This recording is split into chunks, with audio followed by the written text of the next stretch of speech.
الحمد لله. إن الحمد لله نحمده ونستعينه ونستغفره ونعوذ بالله من شرور أنفسنا وسيئات أعمالنا.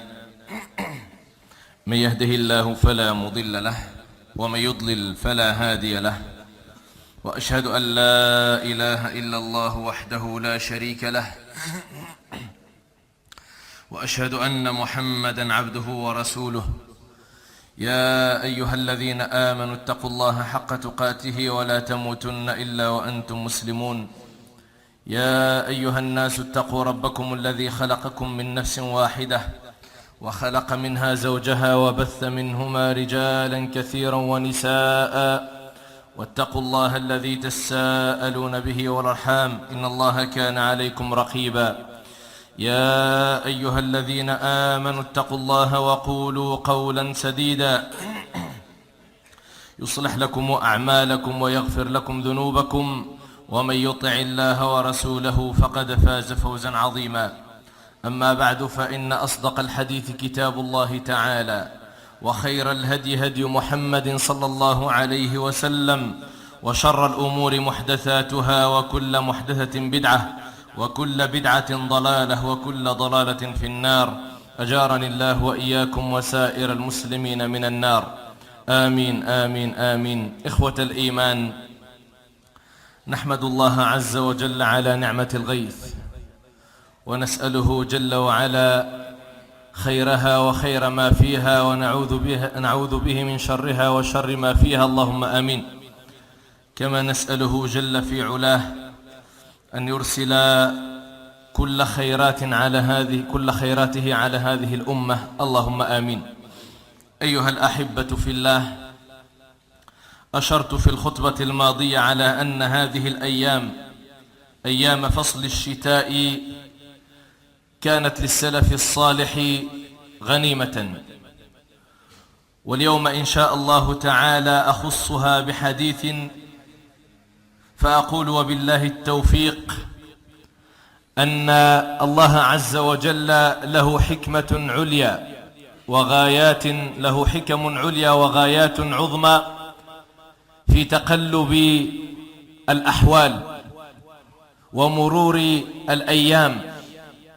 فالله عز وجل خلق هذا الكون، وهو الذي يعلم ما يصلحه مما يفسده. فالكثير منا أيها الأحبة في الله يتذمر لمرور الأيام، والكثير منا يتذمر لتقلب الأحوال، وما علم أن لله عز وجل حكما بالغة في ذلك. قال الملك جل في علاه: إن في خلق السماوات والأرض واختلاف الليل والنهار لآيات لأولي الألباب. الذي يتفطن لهذه الحكم والعبر هم أولو الألباب وأولو النهى وأولو العقول. أما الذين يأكلون كما تأكل الأنعام فهؤلاء قد يستثنون من الخطاب، لأن الله عز وجل قد أنعم عليهم بعقول فعطلوها، وأنعم عليهم بنعم فكفروا بها. يقول الملك جل في علاه: خلق السماوات والأرض بالحق، يكور الليل على النهار ويكور النهار على الليل، وسخر الشمس والقمر كل يجري لأجل مسمى، ألا هو العزيز الغفار. ربي وربكم جل في علاه يتنبهن على أنه أطرح رمشتا غاد يسار ربيع، غاد يسر خريف، غاد الصيف، غاد يعدو الجيرث، غاد يسواس، غاد يعدو واس تس الجيرث، غاد يعدو عام، غاد يسو النظنية، غاد تعدو الاثنين تست النظنية، غاد يعدو الحد، غاد يسو النظنية، غاد تعدو الجمعة تست النظنية. هذا كله ما يمي لحكم بالغة يعلمها الملك جل في علاه، وقد استنبط بعضها أهل العلم رحمهم الله رحمة واسعة. ولكن نشين من انتك نسنا نشتشاوها نسنغار كلنا شكاوى. يجن هذا شيني ذي رحمو لطيف ما ندقن رحمو، يجن خميت غاثا وضر المشتى هذا شيني يوسن الطون وهذا يسن قعبو البركة، يجن خميد غيسون زايد شيترو قد يقوران خزدي وضوقيضون ونظني غيتشتشا لانه مما تودي اسات تسر نشتا لان الثوق تراح ونظني ذا يسامنوس لان ذي نقطعو بريد ونظني ذا يسامنوس يقول خز توضا زقا ونظني ذا يسامنوس لانه يقول خز السفيغزا قلة تجهيزات ولا مبالاة والى الله المشتكى.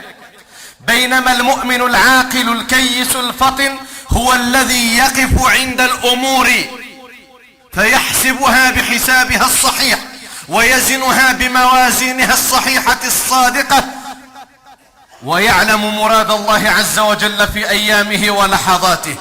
ايها الاحبة في الله والسنة كرمان الله تعالى صنزا تبدأ ذا يستصمد ولكن هل من حكم لله عز وجل في هذا؟ نعم ايها الاحبة في الله. في الصحيحين وغيرهما عن ابي هريرة رضي الله عنه عن النبي صلى الله عليه وسلم قال: اشتكت النار الى ربها. النبي صلى الله عليه وسلم اسبينا نغد ربعاث انت مسرايني خنغي ودانشي خنغي فان ان نغاق جهنم تشتشا سيدي ربي باش ويتغي محدد يصغوي.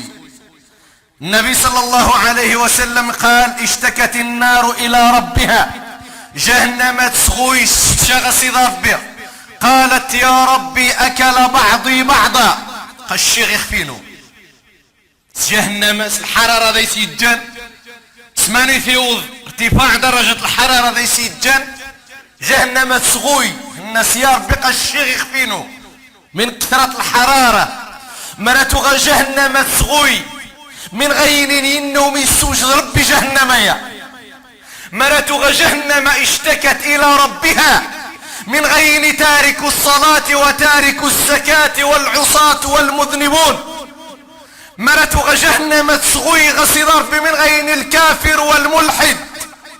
مرتو جهنم تسغوي غرب جل في علاه فكيف بمن يسلك طريقها ويقف عند بابها. جهنم تسغوي تسغوي ما يمت تسغوي غسي ربي تسغوي من شدة الحرارة ذي سيجن سرحموني ذي سيجن لأنه يعرى الطاس. بالله عليكم مرتغو جهنم تسغوي زكفنس الله تعالى نشين من زمارس مرنته وتصبير يخفنس نشين زمارس جهنم لا وهذا سنزمع. فما بالنا يمينا نغيوغين نضرق يمينا نغيوغين نعزم مينا نغيوغين نتكبر النس إلا ويا رحم الله تعالى تصدر بني رزيس وقليل ما هم. أيها الأحبة في الله اشتكت النار إلى ربها قالت: يا رب أكل بعضي بعضا. قشي يخفي نص الحرارة ذي الجن. فقال الله عز وجل: نسي ربي جهنم ماذا مكش غتعرض النفس أخمس نقصد شوي زي الحرارة. فأذن لها في نفسين يكسر حق ربي سبحانه جهنم تعرض النفس معطين دي عام معطين دي عام يغسر حق تعرض النفس. يقر النبي صلى الله عليه وآله وسلم: نفس في الشتاء ونفس في الصيف. ترى النفس جمع ذي المشتى ترى النفس جمع ذي رحمه ذي الصيف. قال الحبيب: فهو أشد ما تجدون من الحر وأشد ما تجدون من الزمهرير. في رواية: فما وجدتم من شدة الحر فمن سمومها وما وجدتم من شدة القر فمن زمهريرها. النبي صلى الله عليه وسلم إن ننقخ من غفيرة الصمد قد سنمي إلا جهنم ثار النفس خمي غفير يرحمو يطاس قد سنمي إلا جهنم ثار النفس. ما يمذن غي خبار زيس النبي صلى الله عليه وسلم وتجيبش خميني غنفت الصمد انشت شان الزرغة سطوفاف خمي غنف رحمو انشت شان الزرغة بحوار. لا ايها الاحبة في الله باش خمي غيرت الصمد انفكر على انه ثني قد جهنم ياري النفس انبع الخبر في جهنم انا ورزي جهنم. فمن زحزح عن النار وادخل الجنة فقد فاز وما الحياة الدنيا الا متاع الغرور. هنسخوي من دغي ينفع احبتي في الله. لذلك ايها الاحبة في الله تكلمت النار واشتكت الى ربها. ذيك شن جنة شيني ممشي جهنم تسخوي ممشي كجهنم السور، لا أيها الأخ الحبيب، هذا حقيقة. وإنما أمره إذا أراد شيئا أن يقول له كن فيكون. لقوليت السير عقر جهنم غتسور لا غتير عقر غطاق مرح كانت تخدم ذر عقر التصنت مسرين واش انت كسير واش انت كسير يجيه انت ربي سبحانه وتعالى ماذا شي كسير عقرنش على انه تمسي من داديس ابراهيم وتسحق مع انه انت تتحرق يقيم من داديس ابراهيم عليه السلام وتسحق ماشي كثير عقرنش على انه ربحان هذا يسم من دا بنادم ويغرق وقى موسى من داديس ايام ويغاقشا ماذا شي كثير عقرنش على ان الصراط يخنعدو يوم القيامة ادق من الشعر لزد الخزطو يقرع السيف كما قال اهل العلم وهذا اشتيك السشاء. لذلك ايها الاحبة في الله قال ابن عبد البر رحمه الله هذه الشكوى بلسان ابن عبد البر ان جهنم سور حقيقة. وقال القاضي عياض رحمه الله انه الاظهر يعني ذواني هذا القول الصحيح على ان جهنم تسيور ستيدت يكشى الصدار بالحق يقسير السيور. قال الامام القرطبي رحمه الله لا احالة في حمل اللفظ على حقيقته ان شواري بوشو بريد نظني الا انه نكسي ورا على حقيقته تسيور ستيدت. واذا اخبر الصادق بامر جائز لم يحتج الى تأويله فحمله على حقيقته اولى. قال الامام النووي رحمه الله نحو ذلك ثم قال حمله على حقيقته هو الصواب وتنفسها على الحقيقة سيور نيشان دار النفس نيشان نهر من حاول نستخدم رعقر النظر. ايها الاحبة في الله ان تقلب الليل والنهار وانصرام الصيف ودخول الشتاء او انصرام الشتاء ودخول الربيع وغيرها من الفصول لآية من آيات الله عز وجل في كونه وجب على المؤمن الحق أن يقف عندها. واسمعوا إلى الملك جل في علاه وهو يمتن علينا أيام امتنان.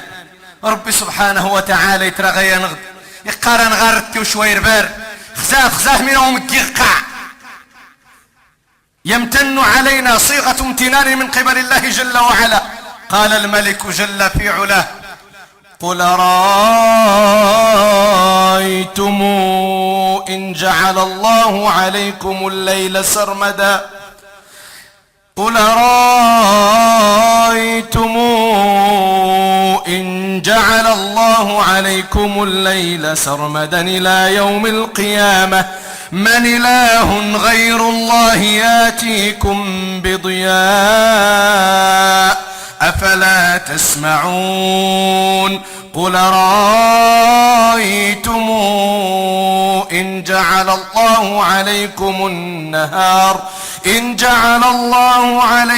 النهار سرمدا إلى يوم القيامة من إله غير الله ياتيكم بليل تسكنون فيه أفلا تبصرون ومن رحمته جعل لكم الليل والنهار لتسكنوا فيه ولتبتغوا من فضله ولعلكم تشكرون. الله وضاب بقوادنا الرفمان شيني مسريين قواه انت نسين قانت نكاد غالصباح انت الزر انت كخوز تجيفن غدجين تراك واحد غام ديت نوحر انت تصد نكا غالصباح ايو يود الصباح عاود خمت غدا وتمديت الاطيف ود تمديت وسان عدون دغيا وهذا يشربوا البركة وهلم مجرة.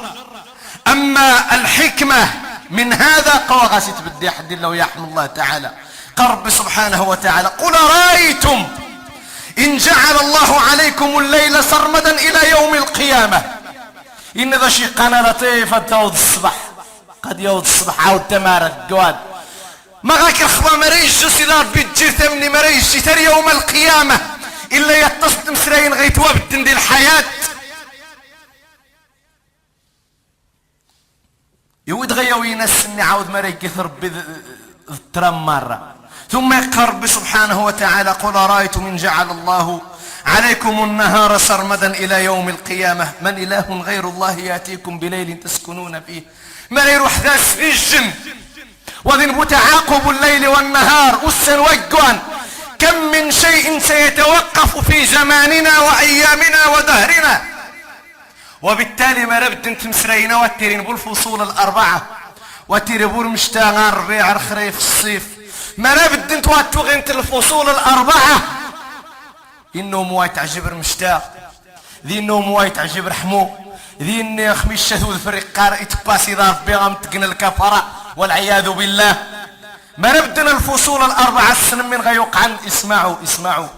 اسمعوا إلى كلام ابن القيم رحمه الله وهو يتكلم بكلمات من ذهب تكتب بمداد الذهب.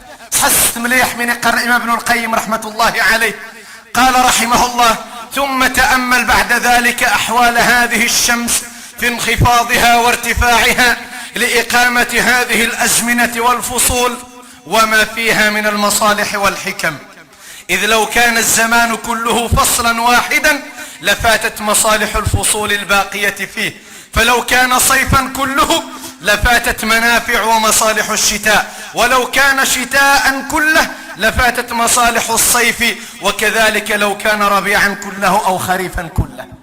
يروح ذا رحمو ذي الجن من يتوقع عندي المشتوى يتوقع، يروح ذا المشتوى ذي الجن من يتوقع عندي رحمو يتوقع، يروح ذا الخريف ذي الجن من يتوقع عن ذا ربيع ويتوقع. فيا ترى من يتوقع عن من يتوقع عن الشين قوانز زدناري رخبة، من يتوقع عن الشين السنغاري والشتشية، من يتوقع عن الشين غافلون لاهون.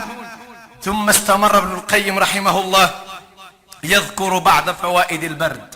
يساوخر بعض الفوائد موسنا تصمد من يتوقع عن خميشة ونصاع من يتوقع عن دير مشتاء. فقال رحمه الله: ففي الشتاء تغور الحرارة في الأجواف وبطون الأرض والجبال. دير مشتاء رحمه مرة يتذكر الأجواف، مرة ذربحة يتذكر غالعمق سواد داير رحمه، مرة ذانو يتذكر أي إذورا. المهم أن الحرارة تلف غالجوف، حتى بنادم الحرارة نستك ولا غالجوف قو عدي سذاخر لابد مني يتعرى النفس يتفغز در فواز قمم ما يمواد يتفغ ذي رحمه، لأن ذي رحمه الحرارة تفغ غبارة. أما ذي رمشت رحمه يتذكر غو عديس يمين يتوقع مني يتذكر رحمه غالأجواف. قال ابن القيم رحمه الله: فتتولد مواد الثمار وغيرها. خمي تذكر رحمه ذي ثمورة ذي ذورة ذي ربحة ذي السهول ذي الهضاب ذي التلال ذي من خلق الله تعالى تتولد الثمار. ذي النبدة الزروع ذي الثمار تمصارة وندي ثموات ذخر إلى آخر ما يقع. ثم من يتوقع عن كذلك قال: وتبرد الظواهر ويستكشف فيها الهواء. سنج غبار ريتيري تصمد تيري الهواء ذا صمد، يتوقع سينو يتوقع ونزا يتوقع وثر يتوقع البرد يتوقع مرة من يتوقع عن زمين تورا. ثم يقرأ الإمام ابن القيم رحمه الله: خمين غيعدو منوية يتسدر وقتنا الربيع من يتوقع عن تتحرك الطبائع وتظهر المواد المتولدة في الشتاء. غرد يسار ربيع مرة من يجرح ذي ثمورة ذي ذورة ذي الآخرة يدقوا صدرخدني لأن يذور رحمو يكتخص ونزا دير وقتنا ربيع رخدني تفذي تفق دمار رسن جيت موات فينبت النبات ويزهر الشجر ويتحرك الحيوان ويتناسل إذ يرحموا من يتوقعا. وفي الصيف يحتد الهواء ويسخن جدا ما يرحموه لأن يكتونزا لأن ذور رحمو ذير مشتغل هذا آخر ذي أربع يفقد يرومي دي يفقد مين زي غيمو مين زي غيمو فلزاف مين زي غيمو مين زي غيمو مرة الثمار يدي تفقن لابد يخصص رحموه. فسيد ربيتي يشد رحمو الناس الحرارة ما يمير لتنضج الثمار وتنحل فضلات الأبدان. كذلك مرة بنادم من تيري غاس الرواسب ندي تودير مشتا الجسم الناس السيد رحمو الحرارة نرحمو تراح تاذون تراح الميكروبات تراح البكتيريا تراح مجموعة من المسائل. ثم أيها الأحبة في الله يقول ابن القيم رحمه الله: تنحل فضلات الأبدان والأخلاط التي انعقدت في الشتاء وتغور البرودة وتهرب إلى الأجواف، ولهذا تبرد العيون والآبار.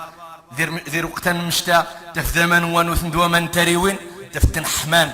ذي الصيف تفذمن ونثند ومن تريوين ذي سماغن ما يمي بفعل هذا لأن الله عز وجل تعالى رحمه الأغوار فتحمن دير مشتا تصميغن ذي الصيف.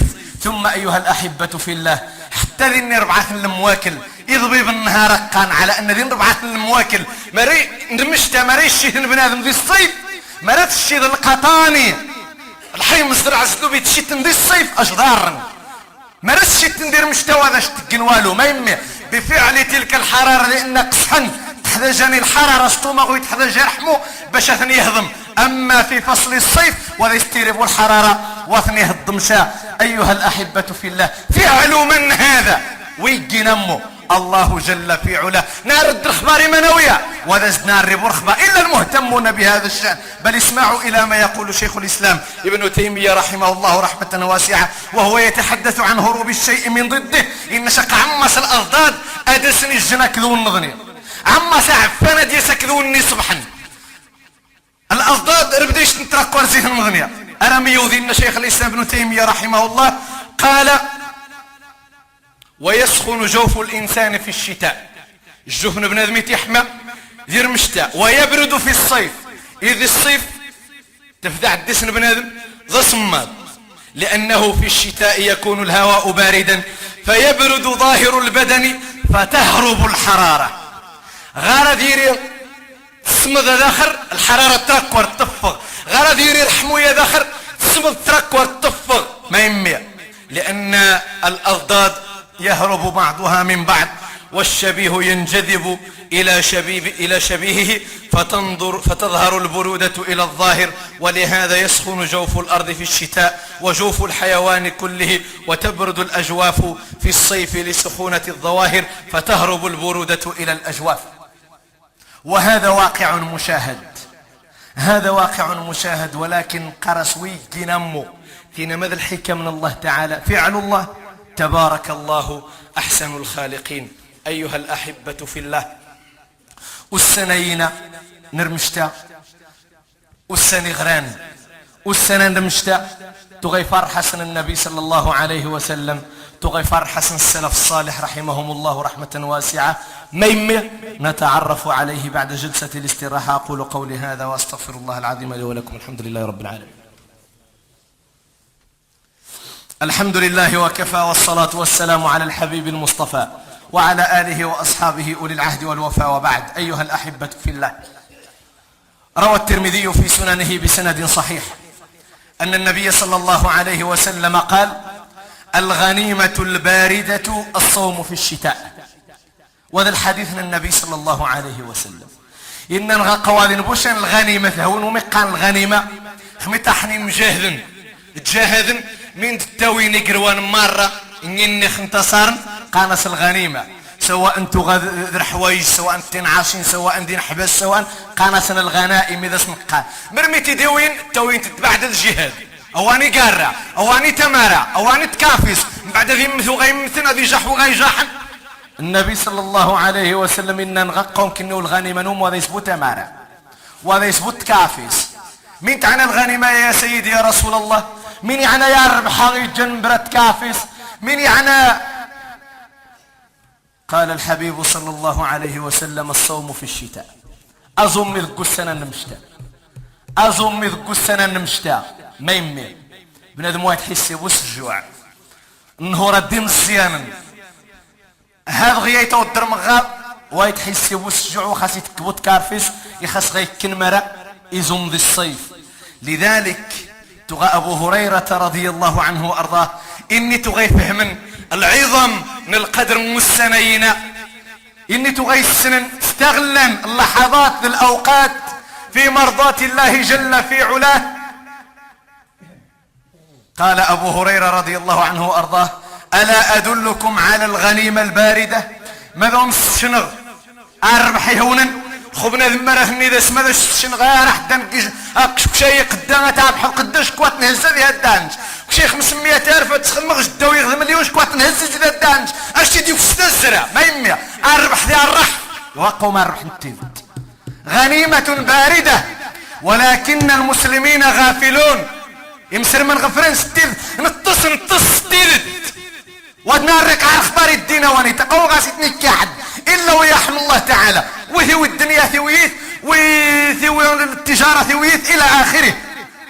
ألا أدلكم على الغنيمة الباردة؟ قالوا بلى أن نسواه يا أبا هريرة الله رسنا قال الصيام في الشتاء، الصيام في الشتاء. كان عمر رضي الله عنه وارضاه يقول الشتاء غنيمة العابدين، الشتاء غنيمة العابدين. رمشتا ذوني ومتغفر حني وذني عبد الله تعالى ستيذ ما يمي والسندي مزيانا تزمانت إيجاري تيم قرانين القيام. هذه الطوس، هذه الكار، هذه قيام الليل، هذه القرآن، هذه السباح، هذه ذكر الله تعالى، هذه استغفار، وهذه تويذ رفجان. عبد الله بن مسعود رضي الله عنه وارضاه وحمد التسر مشتا يفرحس وني غيفاحني رمشتا ذوني جن على هدي السلف لانه يوذن مسفراقن حد يفرحس حد ولا سيتعجب بورحال وسيتعجب بورحال كل الجن السبب من غاسي الجن، ولكن الاصل يا عبد الله من مغاك الجن. واخا غاكي غزاغه هواث، واخا غاكي بريد ويحري، واخا ترخك فاوت، واخا توقع من توقع، اعلم انه لا يقع شيء في ملكوت الله عز وجل الا بامره. مريخ الصدار بما توقع واخا ذي شهان تمنية وجد المشتاق، فاستقبل ما يأتي من قبل الله عز وجل بنفس راضية هنية. لذلك توقع عبد الله بن مسعود يفرح المشتاق من تسقارس مرحبا بالشتاء، مرحبا مرحبا.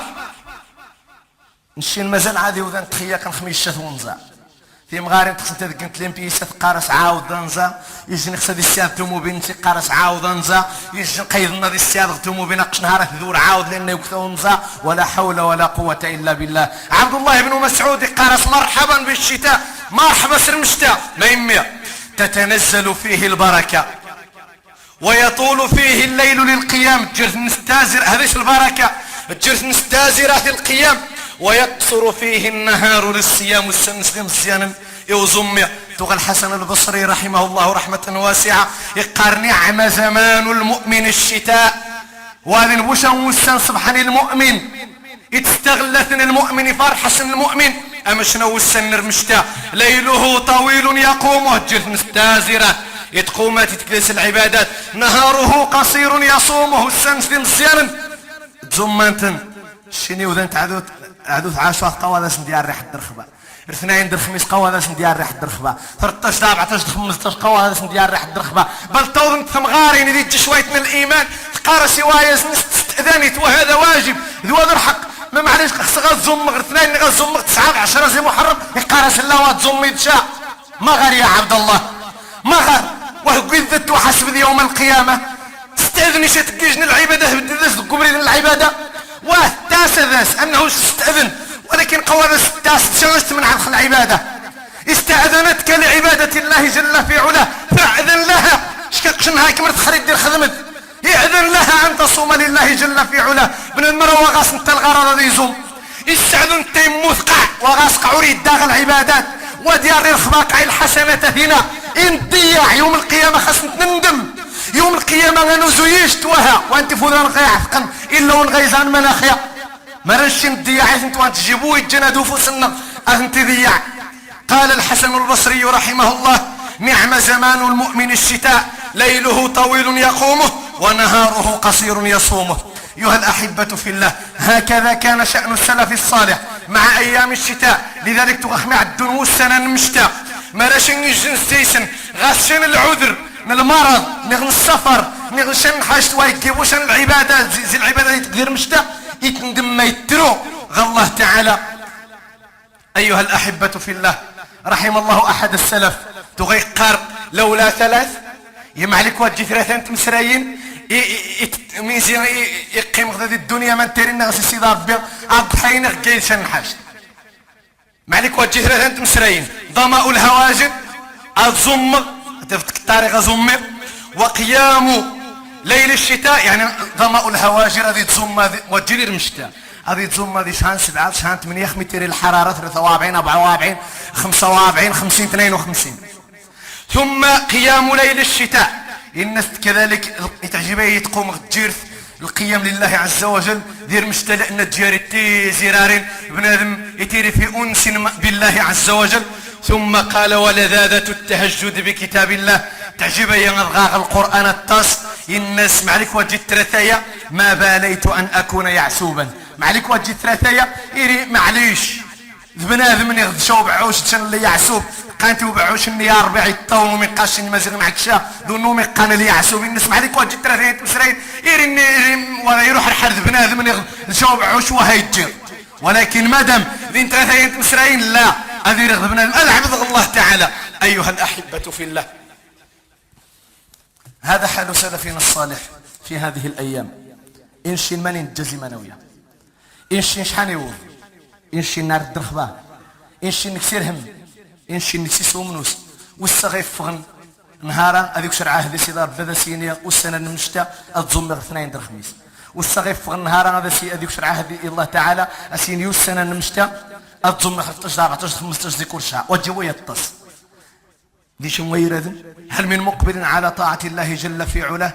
فهلموا أحبتي في الله، هلموا لنقتدي بهم لعل الله عز وجل أن يرحمنا. ثم أيها الأحبة في الله، أختم حتى لا أطيل عليكم. والسنة المشتاق قديش نصيدار بيجن حاجة النظنية من تعنى السكية نصيدار بي والسنة المشتاق لأن ذي رحموا بنادم الترارض إذا ذي مشتا بنادم يوزو يتعرض وانه غادي كازي الصباح تحت كركازي الصباح وانه غادي هوات الصباح تحت هوات الصباح وانه غادي رحمو دير بيتي تحت ود الصطوفه نشنو فاتي مسرينا اي بوبريث ماني الجن اي بوبريث ما كاين غنغدير عقر قصيد ربي كان غمو باش خمي غراح نشد بالعقر كازي الفكاغ قلني غادي الدات وجوا غاسبور كازي لا غاسبو باش خمي غكاغ بالعطوات زي الصمد الفكاغ بوبري نيقي من وغاسبو هو فرنتا باش خميني غير 2 مالطه فرنا قصيد الصمد الفكاغ قلني وايوفين راه خغيت تصوت جيمي خغيد من زي غيدر باش خميني تغيس راح تصطوفه الفكاغ قلني وايوفين راه من غيسون ابا هو تيوجع على ذيك الصطوفه من تفكا هذا يسن ايت مثلا غي الصفوق الزكاه ما كاين غاهم دير بار بوبري سنغي لا بوبري ولكن السوار غاك الاغنياء ذي الموسرين ذي نخي من الله تعالى قد سيدار بلا نغيوك شي نقراني ما كاين غنغدير بارني غلا من بين صادي سني غلا وخمر وجي التصدروس خصوصا شهر محرم التسنيه مثل الصفوق الزكاه اميه يوذا تسقسان ما يكسق الزكاه يجي ما يكسق الزكاه يما ما يكسق الزكاه بابا يا اخي واتش الزكاه يجيش ورا يماش ورا باباش يجيش خدم خاس مش خدم خاس باباش خدم خاس يماش خدم خاس وزوخي بوبريثن وزوخي انك تتصن وزوخي انهم يدور السقف شحال تدرين وضيع سديت السقف ونزا وزوخي اني وايو في الميزي غشران باب النشرة يتز الخسن وزوخي اني وايو في الميزي غاك الدواء وزو افغوزو ابحث ونيوزو الجنة خاس يوزو ونيوزو الاخيرة يوزو خبري الناس بنا رد اخباري بوبريثن. هل تذكرنا اخواننا الضعفاء؟ هل تذكرنا اخواننا المعوزين؟ ولسان حال الواحد منهم يقول أتدري كيف قابلني الشتاء وكيف تكون فيه القرفصاء وكيف البرد يفعل بالثنايا إذا اصطكت وجاوبها الفضاء وكيف نبيت على الفراش يجور عليه في الليل الغطاء فإن حل الشتاء فأدفئوني فإن الشيخ آفته الشتاء أتدري كيف جار بك يا ابن أمي يهدده من الفقر العناء وكيف يداه ترتجفان بؤسا وتصدمه المذلة والشقاء يصب الزمهرير عليه ثلجا فتجمد في الشرايين الدماء خراف الأرض يكسوهن عهن وترفل تحته النعم والشاء وللنمل المساكن حين يأتي عليه البرد أو جن المساء وهذا الآدمي بغير دار فهل يرضيك أن يزعجه الشتاء وهذا الآدمي بغير دار فهل يرضيك أن يزعجه الشتاء يجوب الأرض من حي لحي ولا أرض تقيه ولا سماء ما عاذ الله أن ترضى بهذا وطفل الجيل يصرعه الشتاء أتلقاني وبي عوز وضيق ولا تحنو فمنا هذا الجفاء أتلقاني وبي عوز وضيق ولا تحنو فمنا هذا الجفاء أخي بالله لا تجرح شعوري ألا يكفيك ما جرح الشتاء. هذا لسان حال كثير من الضعفاء والفقراء يستغرب من جفاء إخوانه ويستغرب من لا مبالاة إخوانه. أيها الأحبة في الله، ألا فلنبادر لمن أراد الجنان العلا، فإن النبي صلى الله عليه وسلم قال كما في صحيح الجامع عن أبي هريرة: من نفس عن مؤمن كربة من كرب الدنيا نفس الله عنه كربة من كرب يوم القيامة، ومن يسر على معسر يسر الله عليه في الدنيا والآخرة، ومن ستر مسلما ستره الله في الدنيا والآخرة، والله في عون العبد ما كان العبد في عون أخيه. فهل من ملب لهذا النداء؟ هل من ملب لكلام الحبيب صلى الله عليه وآله وسلم؟ اللهم إنا نستغفرك ونتوب إليك من اللامبالاة. اللهم إنا نستغفرك ونتوب إليك من عدم تفكرنا في إخواننا. اللهم اغفر ذنوبنا واستر عيوبنا وتول أمرنا وأحسن خلاصنا وفك أسرنا وتجاوز عن سيئاتنا وأخطائنا يا ربنا، واكفنا ما أهمنا بما شئت وكيف ما شئت برحمتك يا أرحم الراحمين يا رب العالمين. اللهم آت نفوسنا تقواها وزكها أنت خير من زكاها أنت وليها ومولاها. ربنا حبب إلينا الإيمان وزينه في قلوبنا، ربنا حبب إلينا الإيمان وزينه في قلوبنا وكره إلينا الكفر والفسوق والعصيان واجعلنا اللهم من الراشدين. اللهم آت نفوسنا تقواها وزكها أنت خير من زكاها. اللهم صل على محمد وعلى آل محمد كما صليت على إبراهيم وعلى آل إبراهيم إنك حميد مجيد. اللهم بارك على محمد وعلى آل محمد كما باركت على إبراهيم وعلى آل إبراهيم إنك حميد مجيد.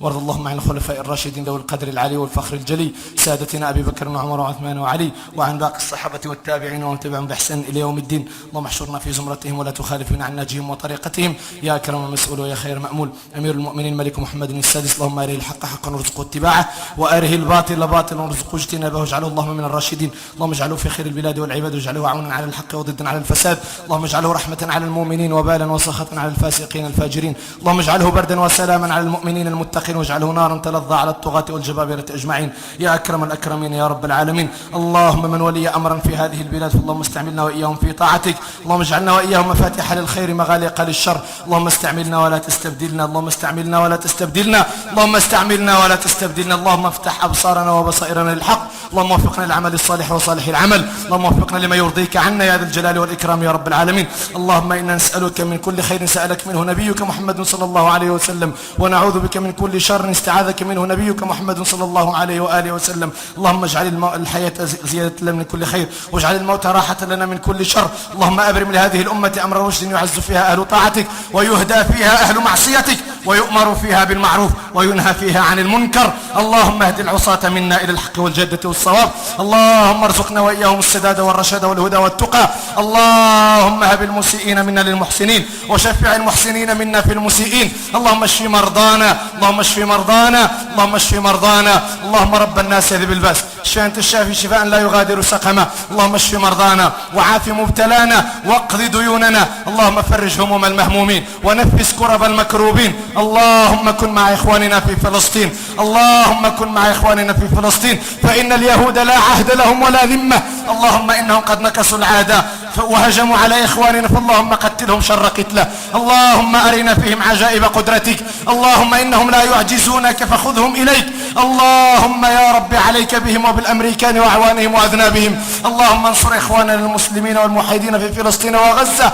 اللهم إنهم حفاة فاحملهم، عراة فاكسهم، جياعا فاطعمهم. اللهم يا رب كن معهم وكن لهم في هذا الفصل يا رب العالمين. اللهم انصرهم نصرا عزيز مؤزرا. اللهم انصرهم على عدوك وعدوهم. اللهم انصرهم على عدوك وعدوهم. اللهم أعل بهم راية الحق والدين. اللهم يا رب خلص بيت المقدس من براثن اليهود الغاصبين يا ذا الجلال والإكرام يا رب العالمين. اللهم يا رب كن مع إخواننا في هذه الأيام في سوريا. اللهم يا رب كن معهم. اللهم إن طاغيتهم قد شردهم وقتلهم وسفك دماءهم واستباح حرماتهم، فاللهم يا رب مزقه كل ممزق. اللهم مزقه وأعوانه كل ممزق. اللهم يا رب ابتلهم بما لا طاقة لهم به عليه حتى يتمنوا الموت فلا يجدوه. اللهم إنه قد طغى وأفسد في الأرض، فاللهم يا رب ألحقه بفرعون وهامان وأبي بن خلف. اللهم يا رب عليك به وبجميع الطواغيت. اللهم يا رب عليك به وبجميع الظلمة. اللهم يا رب خذهم إليك أخذ عزيز مقتدر. اللهم يا رب كن مع إخواننا في سوريا، اللهم احقن دماءهم، اللهم احقن دماءهم، اللهم احقن دماءهم، اللهم احقن دماءهم. اللهم يا رب ارفع الظلم عنهم وارفع بطش البطاشين عنهم يا ذا الجلال والإكرام يا رب العالمين. اللهم تقبل من المتصدقين صدقاتهم ومن المنفقين نفقاتهم. اللهم يا رب الإخوان ناظرين مجموعة الإخوان ناصر امتحانات السنة، اللهم وفقهم في امتحاناتهم، اللهم افتح أبصارهم وبصائرهم، اللهم اجعل هذه الامتحانات بردا وسلاما عليهم ووفقهم فيه لما تحب وترضى يا ذا الجلال والإكرام يا رب العالمين. ثم كذلك الإخوان نوم كالعادة ترجن الصدقة نوم، نسأل الله عز وجل أن يوفقنا وإياكم لما فيه الصلاح والفلاح والسداد والرشاد، إنه ولي ذلك والقادر عليه. أسأل الله الحليم الكريم أن يجعل ما قلته ذخرا لوالدي وأن يثقل به ميزان حسنات والدتي ولي ذلك ومولاه. سبحانك اللهم وبحمدك أشهد أن لا إله إلا أنت أستغفرك وأتوب إليك. وصلى اللهم وسلم وبارك على الحبيب محمد وأقم الصلاة.